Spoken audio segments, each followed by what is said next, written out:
ಕುಂದಾನಗರಿ ಬೆಳಗಾವಿಯಲ್ಲಿ ಸಾಲು ಸಾಲು ಅಪರಾಧ ಪ್ರಕರಣಗಳು ನಡೀತಾನೆ ಇವೆ. ಪತಿ ಮಹಾಶಯನೊಬ್ಬ ಪತ್ನಿಯನ್ನು ಕೊಡ್ಲಿಯಿಂದ ಕಡಿದು ಬರ್ಬರವಾಗಿ ಹತ್ಯೆ ಮಾಡಿದ್ದು ಬಳಿಕ ತಾನು ನೇಣಿಗೆ ಶರಣಾಗಿದ್ದಾನೆ.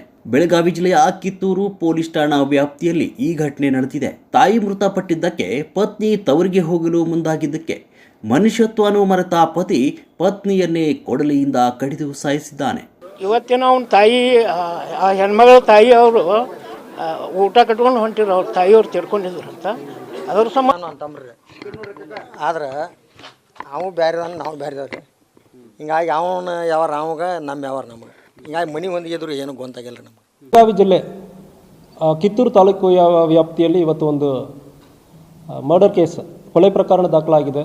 ಈ ಕೊಲೆ ಪ್ರಕರಣದಲ್ಲಿ ಯಲ್ಲವ್ವ ಶಿವಪ್ಪ ಎಂಬುದು ಒಂದು 46 ವಯಸ್ಸು ಗೃಹಿಣಿಯವರು.